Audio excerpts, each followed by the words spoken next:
Сайн байцгаана уу? Дараагийн бичлэгтээ тавтай морил. Энэ бичлэг бол Demi Lovato буюу. За, би өнөөдөр болохоор энэ бичлэгээрээ хит хитэн зүйлийн талаар ярих гээд ер нь дарааллын бэлтгэсэн байна. За, эхлээд 2026 оны эхний 4 сар хэрхэн өнгөрсөн бэ гэдгийг ер нь нэг базаад тэгээ нэг жоохон ярилцъя гэж бодлоо. Тэгээ хоёрт нь болохоор Герман дугаарыг тэгээд яг энэ Герман дугаараас саяхан би нөгөө нэг яг жилийн өмнө хамт байсан, амьдарч байсан нөгөө нэг Герман айлуудтайгаа холбогдсон тухайгаа тэгээд гуравт нь болохоор нэг жилийн өмнө би бүр яг нэг жилийн өмнө ингээд хавра гэж хурган сэтгэл готрал гэдэг бичлэг хийжсэн. Тэгээд тэр талаараа тэгээд яг нэг жилийн дараа яг энэ хаврын сэтгэл зүй ямар байгаа вэ? Яг одоо би юу мэдэрч байгаа вэ гэдэг талаараа тэгээд дараа нь болохоор хосын харилцаа гэхээсээ илүү ер нь эрэгтэй эмэгтэй хүмүүсийн харилцаа ер нь над дээр л дээ тий. За тэгээд тавтах нь болохоор ер нь надад төрөөд байгаа зарим нэгэн тийм өсөлт дэвшилтгүй тэдгээр зүйлс болон 6-ад нүүх тухай буюу яг ингээд одоо яг 1 жилийн өмнө би байр түрээсэлж эхэлсэн байгаа байхгүй. Тэгэхээр ингээд 1 жил байр түрээслэх ямар хөө байсан бэ? Тэгээд ер нь ингээд амьдарч болохоор юм байна уу? Болохгүй байна уу? Яг юу байсан бэ тухай ч юм уу. Тэгээ энэ дээрээ илүү нөгөө санхүүгээ яриад тэгээд хай гэж бодож байна. Тэгээд энэ бичлэгт ямар ч тач манайхаа ер нь бол ингээд жоохон юм юу байх та үзээрэй заяа. Үнэхээр хийцгүй үедээ ч юм уу. Тэгээд хэрвээ ингээд чиний сэтгэл санаа үнэхээр ингээд муу ах юм бол ингээд миний ер нь энэ асуудлуудыг сонсох юм бол яг хоо дээрдэж магадгүй хүмүүс байгаа ч гэсэн зүгээр дээрдэхгүй байж магадгүй хүмүүс байгаа. Тэг болохоор ингээд энийг яг тохиромжтой үедээ үзээсэй гэж миний хувьд хүсэж байна. Тэгээ ер нь нэг тийм гой сайхан гэхээсээ илүү дандаа л нэг тийм өөртөө тохиолдож байгаа асуудлын талаар л ярина. Тэгээ одоо сонгож байгаа үг хэллэгийн хувьд тэгээд яг харж байгаа үнцгийн хувьд гэх юм бол зөвхөн нөгөө миний талаас одоо би хоёр хүний харилцаа ярьлаа гэх юм бол тэр нь 100% тэр харилцааг тодорхойлно гэсэн үг биш шүү. Зөвхөн яг миний талаас л тэгж санагдсан харагдсан байгаа шүү. Одоо хоёр хүний харилцаа буюу хоёр хүн байх юм бол одоо 50% өнцгөөс л би ярьж байгаа шүү. Олон хүний өнцг байх юм бол 3 мөр байх юм бол 33% өнцгөөс л би ярьж байгаа шүү гэдгийг юун түрүүнд ингэ сануулчихъя. Тэгэхээр ордоо Demi Lovato-ыг ер нь хийсэн гэхдээ ер нь нийтлсэн ч гэсэн ер нь олонд тавиаг байгаа. Яагаад тэгэл 1 сард хийсэн тэгээд саяхан бас нэг хийсэн 2 бичлэгийг бол сайн санаж байна. Нилээн юм юутай болсон бохгүй юу? Жохон юм гоншгоноор ингээл надад л юм тохиолдоод байна гээд байгаа юм шиг. Тийм болсон учраас за зүгээр л ямар ч хэлсэн яач гол нь тийм дараа нь би өөрөө үзэх гээд байгаа шүү дээ энэ бичлэгүүдээ чинь. Ингээд би ямар хүн байсан байна. Би яг юу гэж ярьдаг байсан байна. Юу хүлээн зөвшөөрдөггүй байсан байна. Тэгээд хэр мангар бацаан байсан байна гэдгийг хүртэл ингээд хармаар тэгээд зарим үедээ бас би ч бас энийг ингэж хараад энэ дээр талархаад үүнд баярлаж чаддаг байсан байж тээ гэдэг юм уу дараа нь яг эргээд харахад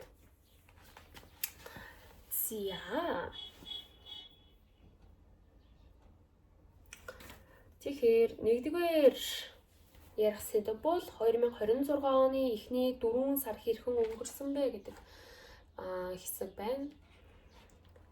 Энэ 4 сар маш машинцсан юм шиг явлаа.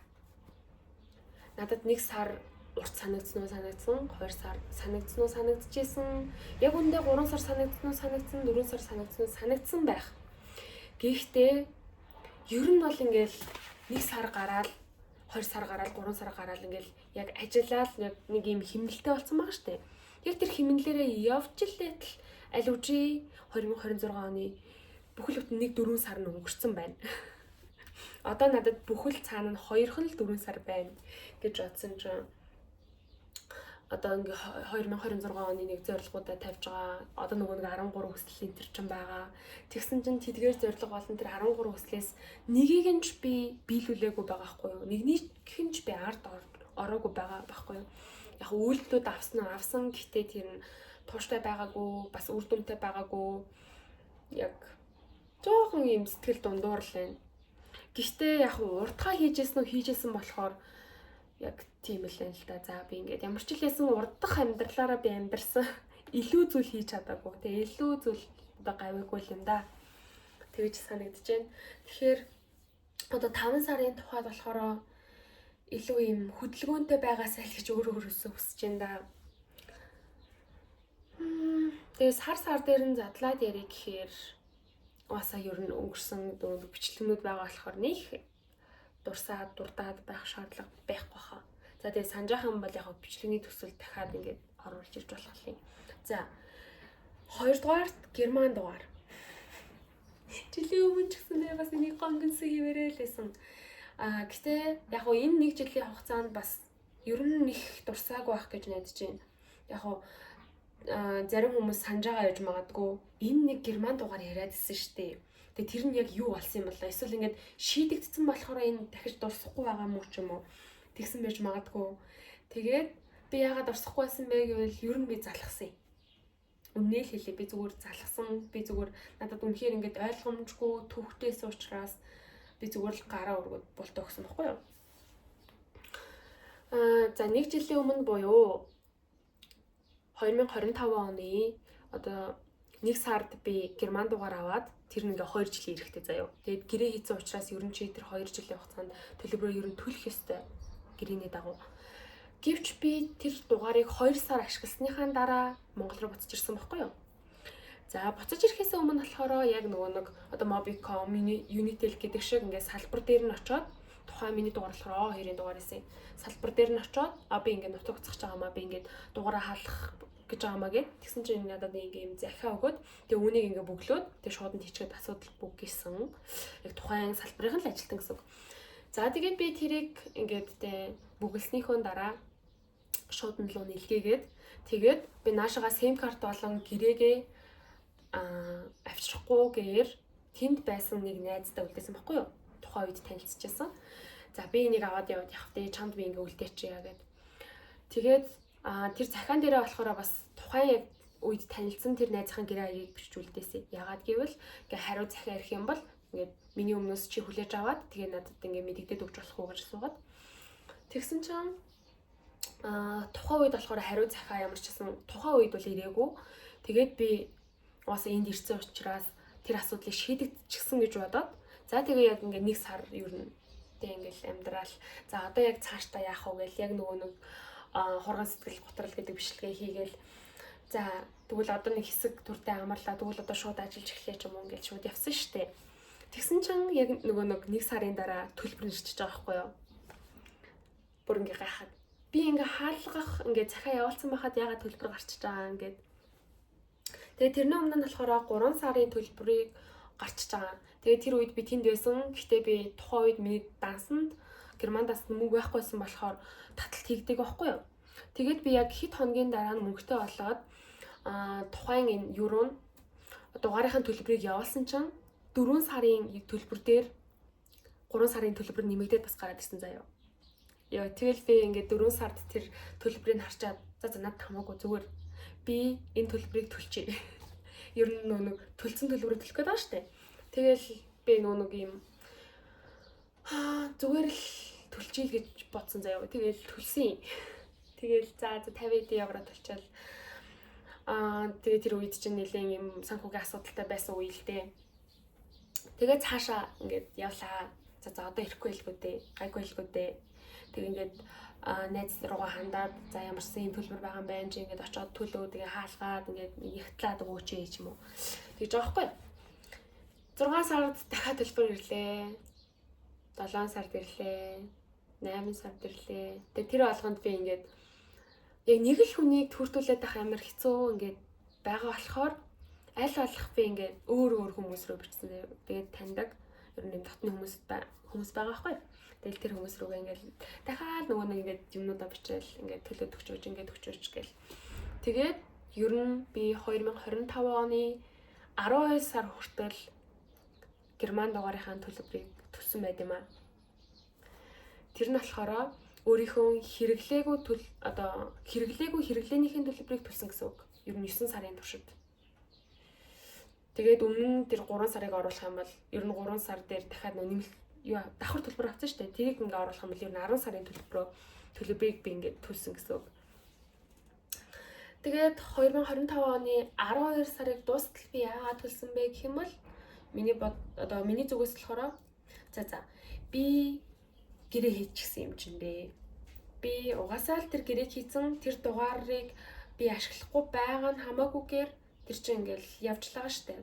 Дугаар нь хаагдахгүйгээр тийм учраас би тэгээ энд байсан ч хамаагүй төлөх хэрэгтэй гэдээ явсан. Тэгээд 100 бас Германд байдаг сошиал дээр айгүй итгэвтэй нэг ихт рүү бичээд тэгээд харин надад ийм тохиолдсон юм аа гэд үнэхээр урт чадчихаа. Тэгээд тэр ихч надад үнэхээр ингээд ийм чин сэтгэлээсээ уулан тусалсан байхгүй юу? Уулан гэдэг нь би яг үндэ жоохон дундаас нь залхуурсан юм аа. Яагаад гэвэл ингээд нэлээд хідэн аргаар оролдож үзээд тэр нь бүтэхгүй яагаад гэсэн байхгүй юу? Яагаад гэвэл тэнд чин ингээд яг хүн өөрөө биеэрээ байж ах хэвээр ч юм уу? Яг тухайн хүний хувийн мэдээлэл гээд ер нь гол шалтгаанууд нь л нэг иймэрхүү. За ямар ч тач тэгэл тэр ихчд би үнэхээр тухайн үед бол үнэхээр их баярлсан. Тэгээд би миний зүгээс болохоор зүгээр л би нэг сар болгон 15 еврог төлөөд явъя гэдэг шийдвэрт өөртөө хүрээд тэгэхэд ер нь орхицъя. Тэгээд тэр 15 евро нь ингээд тухайн сардаа төлж чадахгүй бол 17 олдог ч юм ингээд яг нэмэгдээд явна. Тэгээд дараа сар болоход 2 сарын төлбөр гэхэд нэг 40 евро ч юм уу болж молоод ингээд ер нь нэмэгдээд явдаг. Тэгэл надад чи ингээд сар болгоно төлөх бас боломжгүй үеэс байна. Тэгэхээр ингээд 3 сардаа ингээд цуглуулж байгаа 60 хэдэн евро нэг төлөх ч юм уу тиймэрхүү үед байсан. За тэгээд 2026 он гараад нэг сараас би төлбөрөө төлөөгүй байгаа. Яагаад гэвэл зүгээр амар төвхтэй байсан юм аа. Ингээд байрныхаа түрээсийг төлнө, нууцныхаа лизинг төлнө, тэгээд ингээл яг хэрэглээ байгаа бла бла гээл тэгэнгүүт юун тийшээ ингээд яг тэг мөнгө шилжүүлээ тэгэнгүүтээ төлбөр төлөх гэж бодоо. Тэгэл сая явсаар байжгаад 3 сар ер нь төлөг байгаа. Одоо сая 4 дахь сар л гэсэн үг дээ ер нь. Тэгж жагаад нөгөө нэг юмжрыг ер нь таних хүмүүс таньж байгаа хаа. Юмжрлоо би бас бичээд тэгсэн чи юмжаар ингээд нэг багштайгаа холбож өгсөн. Тэгээд тухайн багш нь болохоор Монгол хүн тэгээд Германд сурж байгаа юм байна одоо. Тэгээд тэр хүн шууд евро залгаад төв офс руу залгаад ер нь тэгээд яг юм энийг яг яаж шийдвэрлэх юм бэ гэсэн чинь дахиад нөгөө төлөөлж байгаа юм бол ингээ хүүн хувийн мэдээллийг ерөөсөө ингээ задруулах боломжгүй. Ер нь яах ингээ ямар нэгэн арга бол одоогор байхгүй байна гэж байгаа хгүй. Тэгээд яг тухайн хүн ингээд маш юм зөвөр л ярьсан юм шиг юм л та. Гэт өөр яг ямар арга байгаа. Энийг одоо ингээ шийдвэрлэж өгөх хэрэгтэй гэд яг нэг тийм миний харж байгаа өнцгөөс харсан гэх юм уу? Ягаад хүн хэрэглээнийхээ төлбөрийг төлөх ёстой юм бэ? Тэгээд бүхэл бүтэн энд амьдраагүй нутаг ботцсон багт нь ягаад ингэж байгаа юм бэ? Тэгээд тэр хүн оччихсон ч гэсэн гэрээнийхээ ингээд юугаар заалтаар төлбөрөө ингээд шилжүүлсээр л байсан. Тэгэхэд ингээд нэг тийм одоо юу чи ингээ харагдтал байлгүй дээ. Тухайн сараа тэр хүн юу хийсэн үү? Дуудлага хийсэн үү? Хэрэглээ хийсэн үү? Датаг ашиглаж гэнэ үү ч юм уу? Тэгээд тэр нь 10 сарын турш ингээд юу ч ямар ч хэрэглээ хийгээгүй байсан ч гэсэн ягаад төлбөр нь гараад яваад байгаа юм бэ? Одоо төлбөр нь гарах юм бол тэр хүн төлөхгүй байж болох юм уу? Энэ нь ингээ ямар ч асуудалгүй байж болох юм. Энийг нь хэлээд өгч өч. Гэт тэгсэн чинь яг шууд хэлж өгөхгүй л дээ. Тэгээд тухайн гэрээ хийсэн яг тэр гэрээн дээр байгаа хаяг руу чин юу захиа явуулж өгөө. Тэр захиан дээр болохоор ингээд тухайн хүнийг яг одоо тийм тухайн эзэмшигчд зориулсан ер нь код очно. Тэр кодыг ингээд бидэнд хэлээд өгчих юм бол асуудалгүй ядаж тийм ингээд энийг 2 жилийн турш төлөх ёстой юм уу? Тэгээд эсвэл яг одоо ингээд төлбөрөө зүгээр л орхичиход энэ нь ямар ч дараа нь асуудал үүсэхгүй юм уу ч юм уу? Тэгээд энийг ямар ч байсан ядахнаа мэдэж болно гэж хэлсэн учраас ямар ч байсан тэр хэд оронтой кодыг бол ямар ч хүлээж байгаа.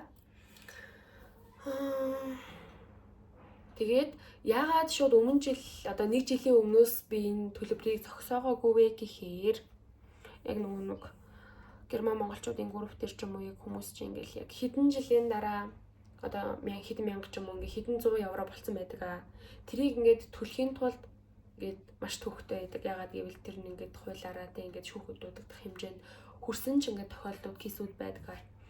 Гэсэн учраас би ядаж ингээд чадж байгаа дээр нь цаг тухайд нь ингээд болгож бүтээх үднээс тэгээд төлөөд явсан. Тэгсэн чинь саяхан ингээд би хамт ажилладаг багштаа энэ тухайгаа юу нэлсэн байхгүй юу?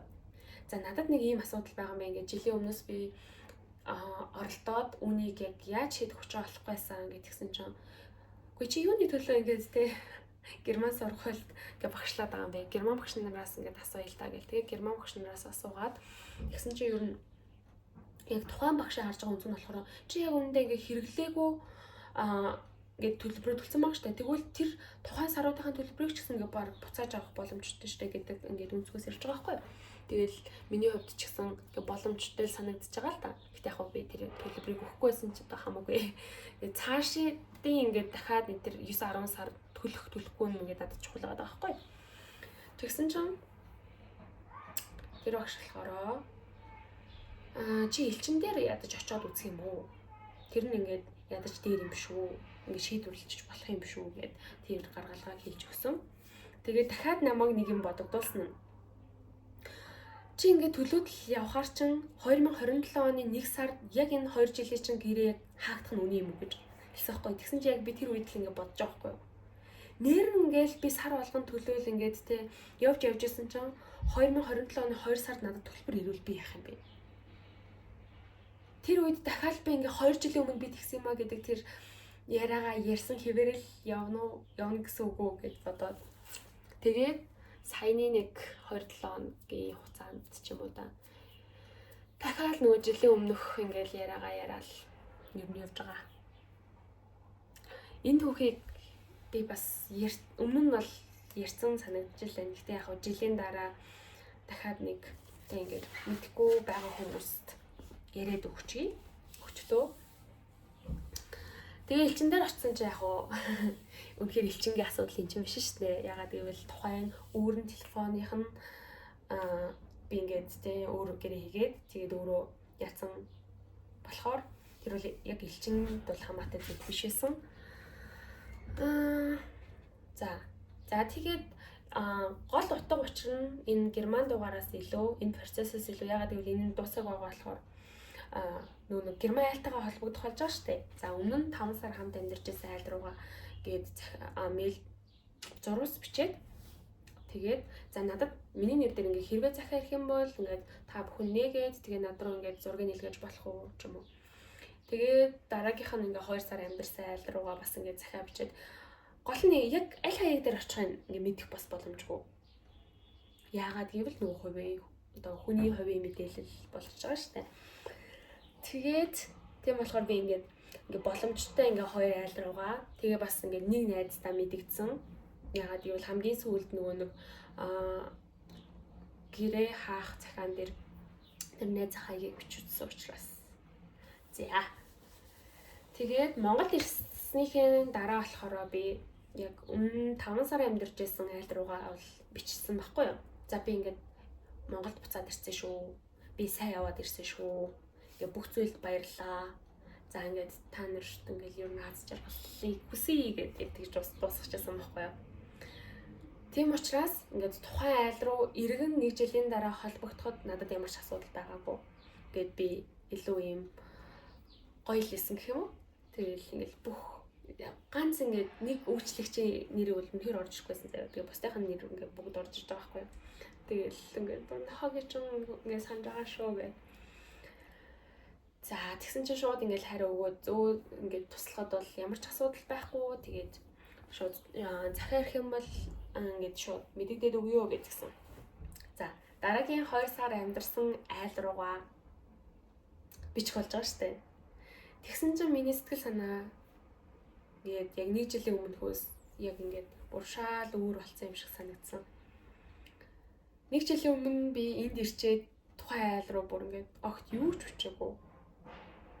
Осаа би тэр гэрээс гарч яваад яг ингээд яг нэг 5 хоногийн хугацаанд жоохон нэг тийм юутай байсан ч тэр 5 хоногийн дараагаас би ерөөсөө ингээд харилцааг болж байсан байхгүй юу? За тэгээд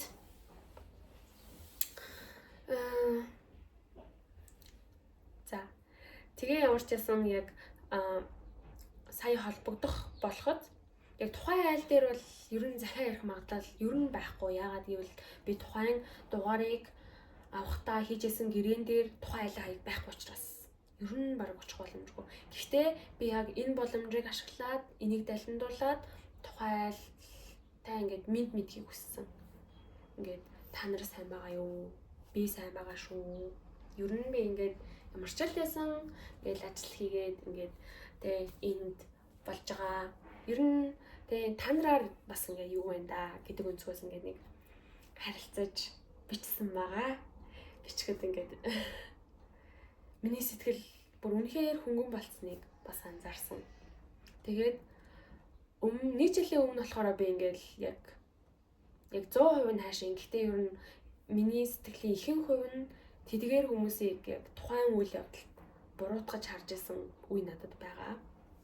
Тэгээд энийг би ингээд нэг жилийн туршид ер нь бол ингээд задлаагүй, нээгээгүй, бүр ингээд яагаачгүйгээ ойлгосон. Тэгээд энэ бүгдийн дараа харсан чинь айгүй их эдгэрчжээ, ойлгочжээ. Тэгээд миний ч гэсэн муруу байсан байна да. Надад ч гэсэн ингээд бас тийм хүлээцгүй хандсан үе байсан байна да гэдэг тэр зүйл гарч ирсэн. Тэгсэн чинь бүр ингээд илүү ийм гой буцаад ийм харилцаа өрнөсөн штэ. Амар нээлттэй байсан. Тэгээ ингээд би бинийгээ ер нь мэдчихэж байгаа штэ. Тэгээ бас нэг одоо зүйлийг бас ингээд ер нь нэг жилийн дараа харахад бол ер нь даваад гарсан байгаа байхгүй юу. Тэгсэн чинь ингээд амар хөөрхөн ингээд би биендээ ингээд илүү ийм дотны ийм хувийн мэдээллүүдэд хуваалцч юм болцаад тэр хувийн мэдээлэлээ хуваалцах нь хүртэл ингээд ямар ч асуудалгүйгээр ийм дотн байгаа нь гой санагцаа. За.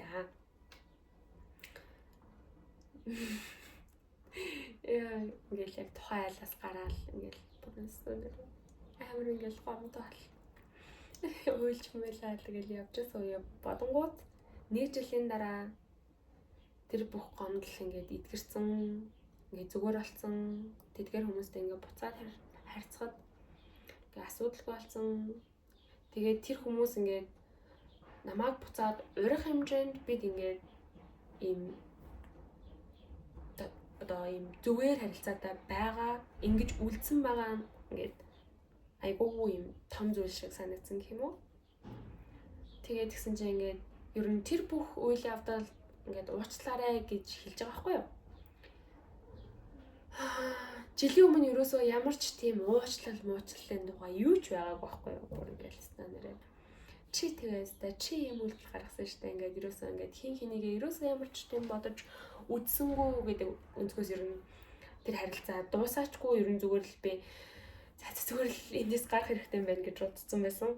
Тэгээ жилийн дараа ингээд тэгээ өөрөө ч тэр бүгдийг ойлгоод ер нь тэгээ ингээд ерөөсөө гарахгүй яг дотроо ганцаараа яг ингээд жил тэрийг хадгаллаад тэгээ яг ингээд одоо дэлгэж үзсний дараагаар бол айгуу гоё санагдаж байгаа. Тэгээ тэр хүмүүс ингээд уучлаарай ингээд тэр бүгдийг ингээд би тэгвэл одоо ингээд ойлгож байна. Ийм байсан байж штэ гэд хэлэнгүүт миний хувьд ч гэсэн надад ч гэсэн бас асуудалтай зүйлс байсан байна.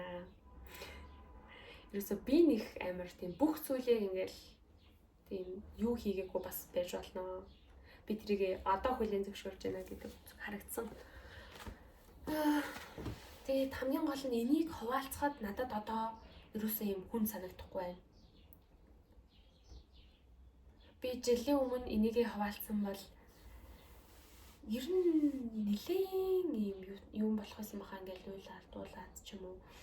Эсвэл ингээд яг зөвхөн өөрийнхөө яг л ингээ харж байгаа тэр өнцгөөс ингээд тэр хүмүүсийг буруутгаад ч юм уу. Яг нэг тийм миний л зүв байсан гэд тэгэж ярих байсан баг. Яг уу би тухайн үед нэг жилийн өмнө дурсаж байсан ч гэсэн ер нь юм нарийн шалтгаанууд их ч юм уу. ер нь ийм бүр яг ийм болсон үйл явдлыг яриад суугаагүй санагдаж байна. Гэтэ яг суусан байж магадгүй лээ. За. Тэгээд ямар ч тач буцаад ингээд тэтгэр айлуудтайгаа холбогдсон ч сайхан байлаа. Ер нь нэг герман дугаар нэг тиймэрхүү үйл явцтай явагдаж байна.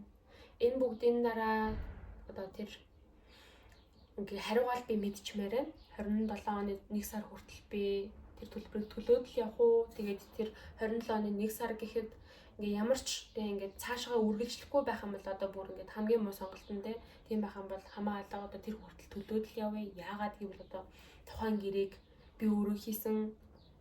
Осаа тухайн гэрээг хийж явах үедээ би үнэхээр тэнд байна л урт хугацаанд байна л гэж бодсон. Тэгээд тэг 3 сарын дараа үнэхээр байхгүй байна гэдгээ ойлгоод тэр шийдвэрийг гаргаад энд ирсэн л байгаа.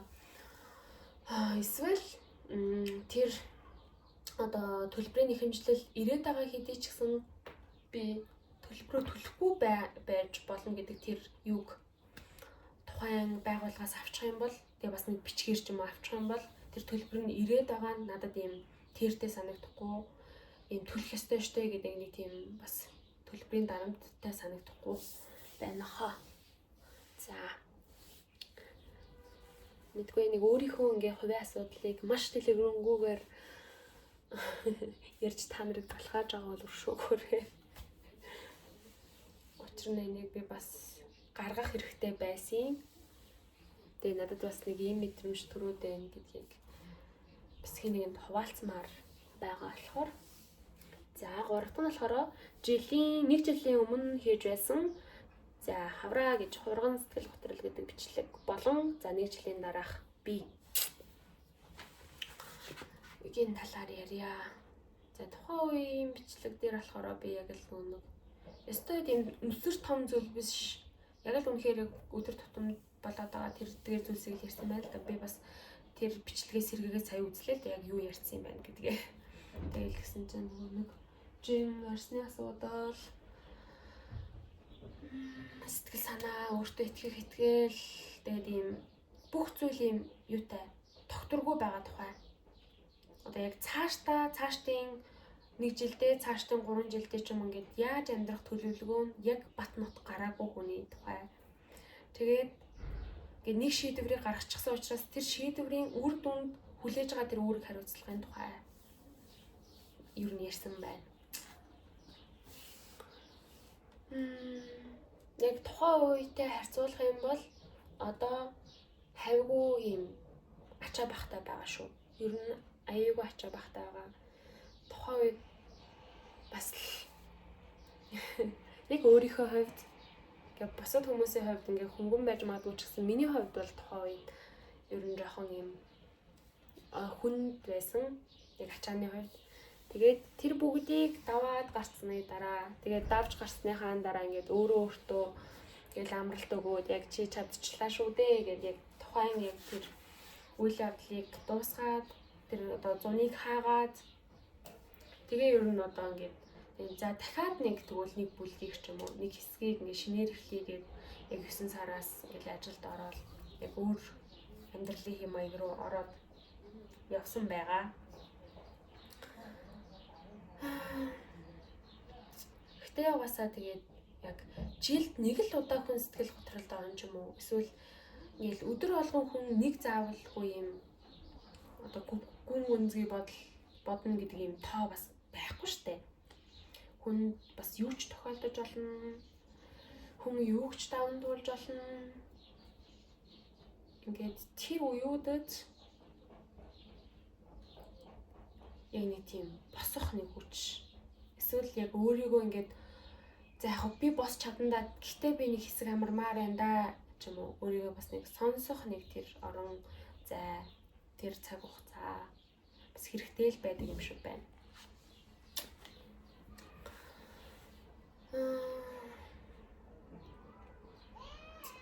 Тэгээд яг энэ бүгдийг туулсны дараа 9 сараас нэг өөр амьдралын хэм маяг надад эхэлчихэж байгаа шүү дээ. Энийг болохоор би яг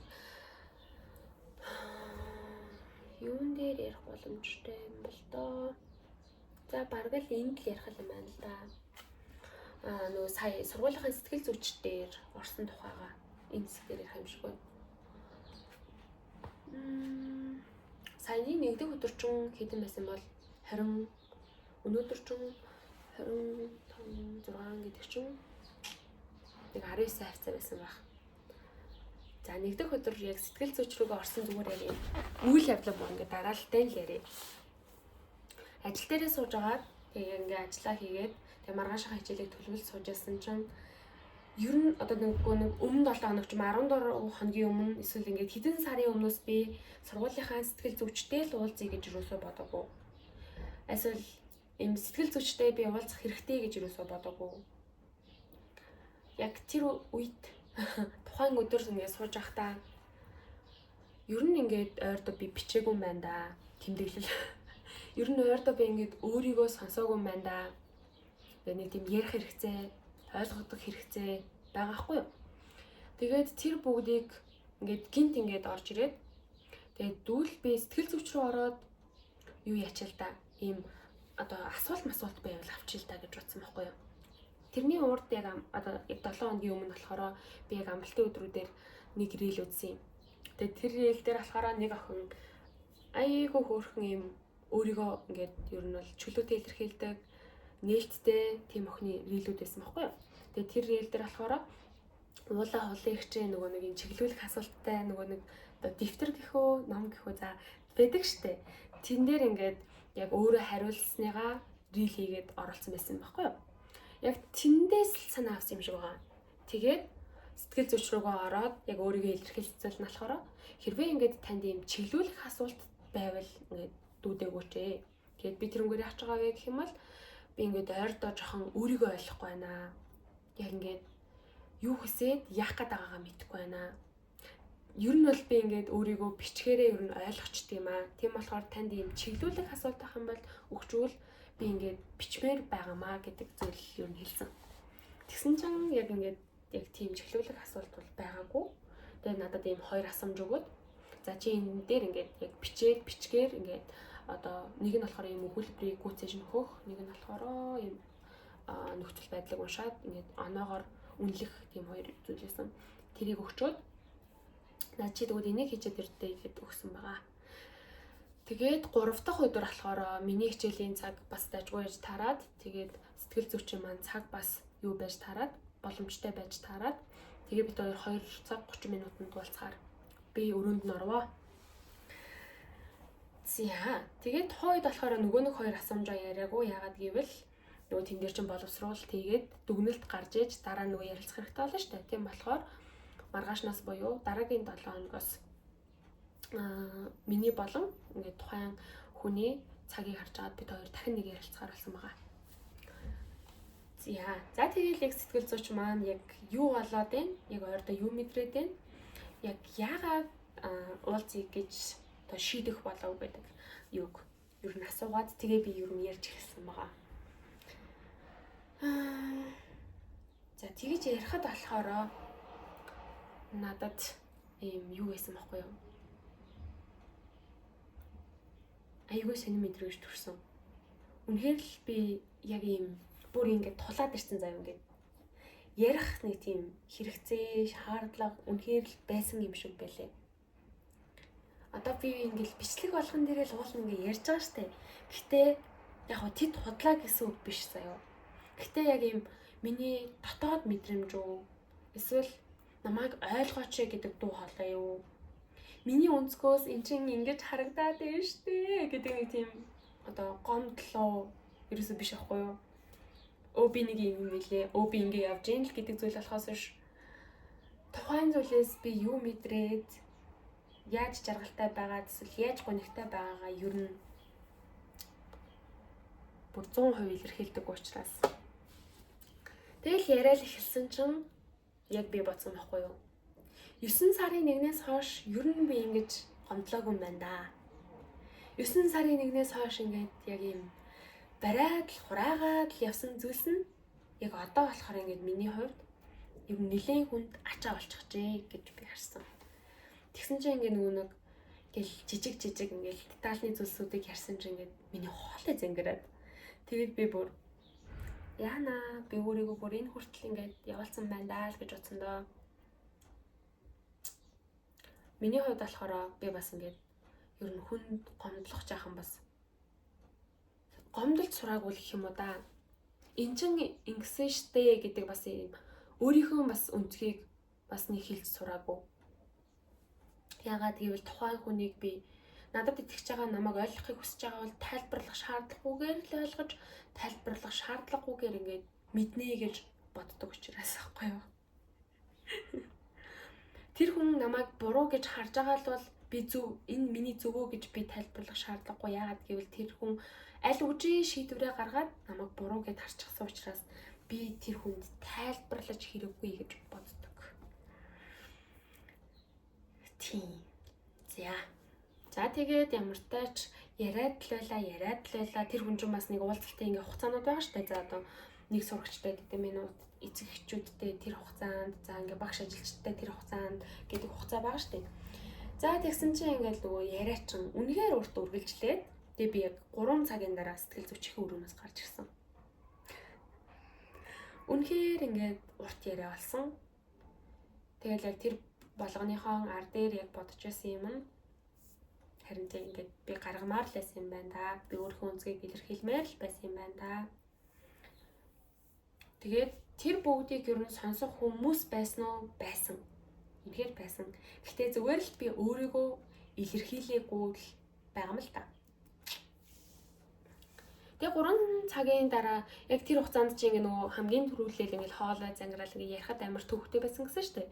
Тэгэнгүүт ер нь бол уйлаад ямар нэгэн тэ ингээд хариу үйлдэл болоогүй. Ер нь хамгийн ингээд тэр хариу үйлдэл байсан нь ер нь хоолой зангираад ингээд жоохон ярихад төвхтэй болж исэн л. Тэгээд яг 3 цагийн дараа яг ингээ сүүл рүүгээ болохоор ингээд инээгээд энэ л байсан байж тээ. Ер нь би ингэх гээд байсан байж тэгээд яг дотроо тэгж бодоод гарч ирсэн. Бага.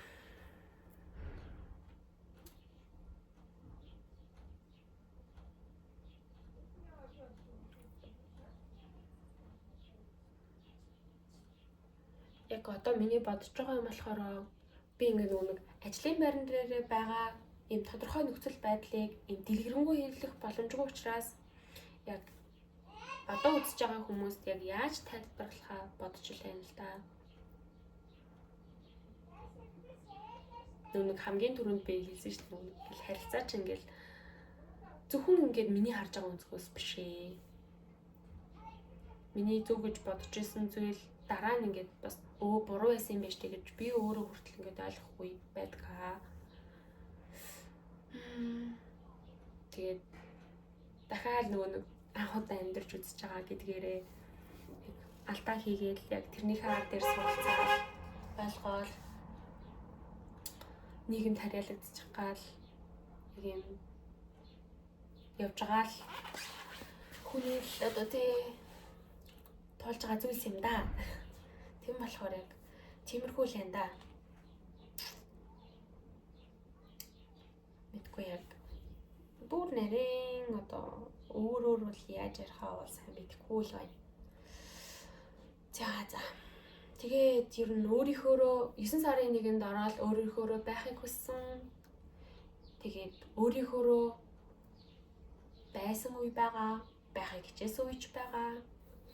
Тэгээд өөрийнхөөрөө байгаагүй үе ер нь байхгүй хаа. Аль болох ер нь би нэг имэйл зэнзэн шугамтай хүн гээд тэгээ явуулна энэ нэг байгууллагын соёл гэж байгаа. Тийм ажлын байрны ийм соёл гэж байгаа.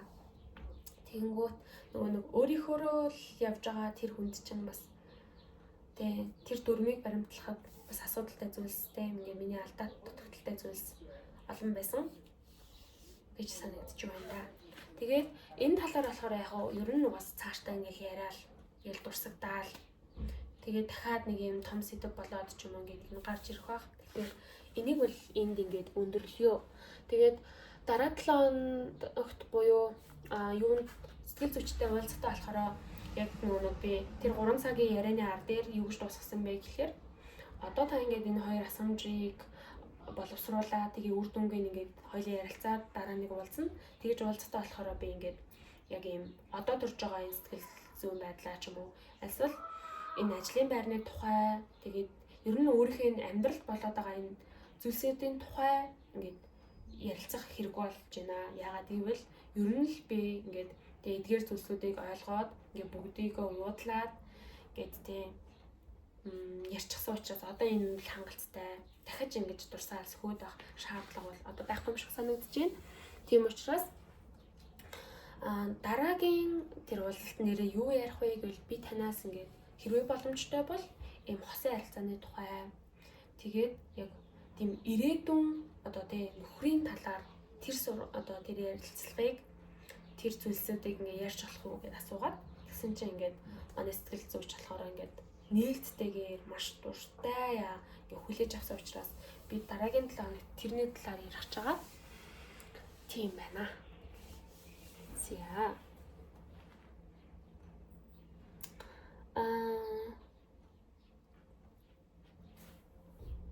Одоо болохоор миний бичлэгийн 5 дугаар хэсэг юм байна л да. 4 дугаар хэсэг нь болохоор тэр дараагийн 7 хоногт сэтгэл зүйчтэйгээ уулзах гэдгийг би тодтогцсон байсан байна. За 5-т сүүлийн үед өөр дээрээ өөрчлөлт хийгээгүй тухайд гэж юм. Сүүлийн үед бүр нэг тийм учиргүй ингээд бүр тэгээ нэг зүйлийг харах өнцгөн юм уу ингэж өөрчлөгдсөн зүйлс ер нь байхгүй. Тэгээд ингээд бодож байгаа хгүй юу. Би ингээд л зогсчихж байгаа юм бах та. Би нэг зүйлийг ингээд буруу өнцгөөс нь хараад тэгээ ингээд сурцсан тэгээ тэрийг ингээд засахгүй хിവэрэл ингээд баг дуусчихж байгаа юм бах та ч юм уу. Энийг би ингээд зүг гэж хардаг яг энэ чигээрээ л дуусчихж байгаа юм бах та гэх нэг тийм зүйлс бол төрөөд байгаа шүү. Тэгэхээр нөгөө шүүмжлэл хүлээж авах та бас таар болоод байна. Тэрийг ер нь баг хүлээж авахгүй хэмжээнд болоод байна. Тэгээ хүнээс ингээд нэг тийм хүн үг сонсно гэж байдгаа та. Тэгээд хүнээс үг сонсохдоо би бас ингээд ер нь бол учиргүй 100% бас тэгж хүлээж авч чадахгүй байна. Яагаад гэх юм бол тухайн хүмүүсийн ингээд хэлж байгаа өнцгөн надад ийм намайг бодоогүй юм шиг бас санагдуулаад байгаа болохоор өөрийгөө тэгж би хамгаалаад байгаа. Тэгээ тэр хамгаалт нь яг үндэ зөв ч юм уу буруу ч юм уу тий. Тэгээ тэр хамгаалтыг би өөрөө юу гэж хараад байгаа вэ гэхээр энэ хүмүүс үнэхээр миний сэтгэлийг бодож бас хэлээд байна уу гэдэг нь асуудалтай юм байна. Энэ хүн үнэхээр ингээд 100% миний сэтгэлийг бодохгүйгээр зүгээр л хэлчихэж болно штэ. Ингээд зүгээр чиний сэтгэлийг бодож хэлээгүй зүйлсийг чи яг үндэ өөр дээрээ 100% тусгаж авах хэрэгтэй юу гэдэг бас тэр асуултыг тавиад байгаа. Тэн дээр жоох эргэлзээтэй байгаа. Тийм байгаа. Тэгэхээр одоо жоохон юм нээлттэйгээр хүмүүстэй юм дотноор тэгж баймаар байна. Тэгээд яг хоо энэ нэг сэтгэл зүйн нэг хэлбэлцлийн үйл байгаа. Гол нь би нэг ингэж зогсохыг хүсэхгүй байгаа байхгүй юу? Би улмаас сайжирмаар байгаа. Би улмал ур чадвартай болмоор байгаа. Тийм. Ер нь тэгмээр байгаа. Өсөл дэвшилтэй баймаар байгаа шүү.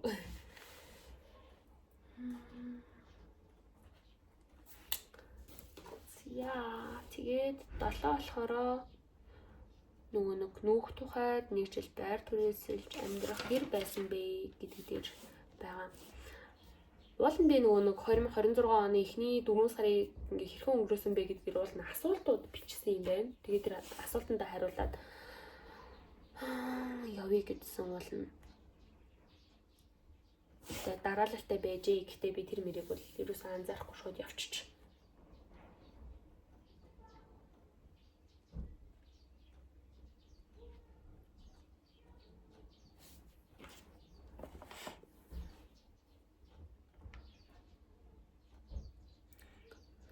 За, эндээс ер нь сая миний хариултууд бол ер нь бас байсан асуултууд байна л да. Тэгэхээр аль болох яриаггүй байж магадгүй тэдгээр зүйлсийг хальт ярив. Гэхдээ энэ бичлэг үнэхээр л урт болж байна. Гэхдээ яг хөө энийг үзэх хүн цөөх ингээд аршаа үзэх хүн цөөх учраас сайн биз. Зя. Энэ хинтээ ойрцсон бэ, хинээс холдсон бэ гэдэг асуулт байна. Нөгөө нэг 26 оны эхний 4 сарыг хэрхэн өнгөрөөсөн бэ гэдэг дээр яг юм найзуудаасаа холдоод ер нь яг 2 жил болж байгаа. Яг хүний хувьд харахад хүн ер нь яг ийм удаан хугацаанд энэ хүнтэй харилцаа да, үлдээ да. энэ нөхөрлөлийг цаашаа авч явъя да гэдэг нь бас хичээл зүтгэлээс л харагддаг юм шиг байна.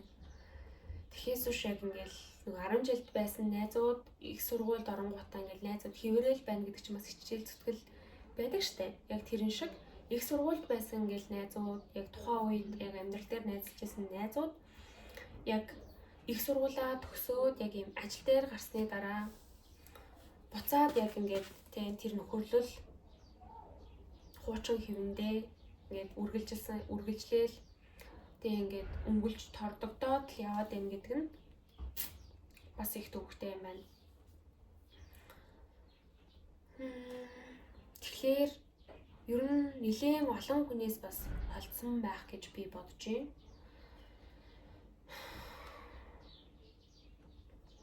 Тэгээд хин одоо нөгөө бас хинтээ бас ойрсон байх гэж байгаа штэ. Тэгээ яг нөгөө нэг амьдралд үлдчихэж байгаа өстэй 2 3 4 найзтайгаа л яг юм илүү дотн илүү л ойр болж байна да. Надад эдгээр асуудлууд тохиолдоод байна. Надад ийм зүйл болоод байна. Тэгээд энэ нь надад ингээ хэцүү санагдсан хэвээрэл байна.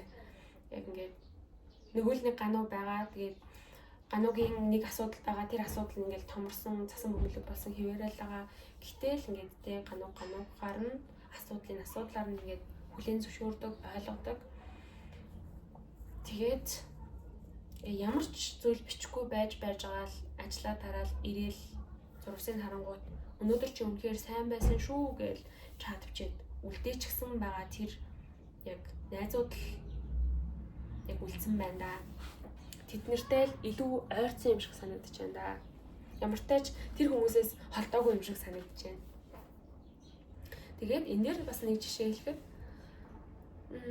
сүүлийн яг энэ хэдэн жилүүдэд нэг шинэ бас хүрээл чи хүн бас ингээд ордог штэ ингээд бас шинэ найзуудтай болно доо.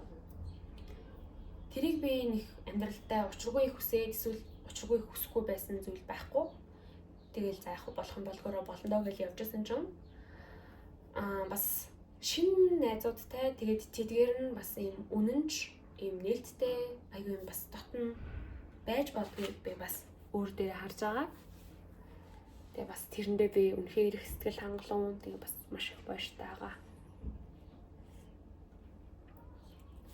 Тэгээ нөгөө нэг юм 10 жилээсээ л хойш бүр ингээ багасаа ингээ найзлаагүй одоо бид нар чинь ингээ 24 5-тай болцсон гээд бүр тэгээ 25 дэшээ болцсон хүмүүс чинь ингээ бие биенийхээ амьдралыг олгоод бие биенийхээ ингээд тэгээ үзэл бодлыг баримталдаг зүйлсүүдийн тэгээд эргээд нөгөө нэг бид нарт чинь бас ингээд асуудлууд ингээд том дутагдaltaй талууд байгаа шүү дээ. Ингээд тэдгээрийн ч гэсэн ойлгоод тэгээ яг ингээд нэг тийм найзлаад явна гэдэг нь ингээд нэг тийм намайг айгүй их ойлгоод намайг айгүй их юм юу болгоод байгаа байхгүй юу? Им гоё болгоод ингээд юмд итгэх итгэлээ ингээд илүү юм олж аваад сэргээгээд байгаа ч юм шиг. Цэгцтэйгээр ойлгомжтойгоор ярьж чадахгүй байгаа бол уучлаарай. Ойрдоо миний тарих бүр ингээд амар удаа ярьсан чи ерөн сүүл рүүгээ толгой өвдөж ирүүч хэлж байна. За. Тэгээд нөгөө түрээсийн байрны тухайд ярихад ингээд түрээсийн төлбөр миний сарын орлогын хэдэн хувь болсон бэ гэд эхэлж байна. За энийг болохоор санхүүг бүр хамгийн сүүлд яриа. За түрээс хоолны дандаа санхүүгээр л эхэлж байна те. Уусал ер нь санхүүл яригдана л да. За 6 сарын нөөц мөнгөгүйгээр энэ шийдвэр эрсдэлтэй юу гэж байна. Тийм шүү, эрсдэлтэй шүү. Жилийн өмнө би юу ярьжсэн бэ гэвэл зүгээр л өөрийгөө нэг жил авч яваад үзье би чадах баха гэж итгээд л ирсэн штэ. Тэгж бодоод ингээ түрээслээд эхэлж байгаа байхгүй юу. Тэгээ нэг жилийн дараа харахад тийм ээ. Би маш их үр тавьсны дараагаар өөрийгөө энд авч ирч чадлаа.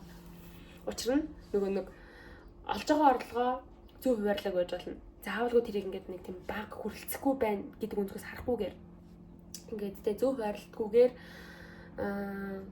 энэ бүгдийн ард би гараад тэр одоо өртөө үлдсэн байж болно. Тэгээд угаасаа л би ингээд тэ олж байгаа гийнхаа тооцооллыг хийхгүйгээр ингээд өндөр зардлаар амьдраж байж магадгүй заяа. Тэгээд ер нь нэг жил болсон заяа. Гэхдээ энэ бүгдийн ард би үнэхээр гоё сэтгэл хангалуун байна. Ягаад гэвэл үнэхээр л би хийж чадах луу гэдэг ингээ бодолтой нэг жилийн өмнө хэлчихсэн шүү дээ. Тэгсэн чинь ингээ нэг жилийн хугацаанд би чадчихлаа шүү дээ. Болчихлоо шүү дээ. Зя.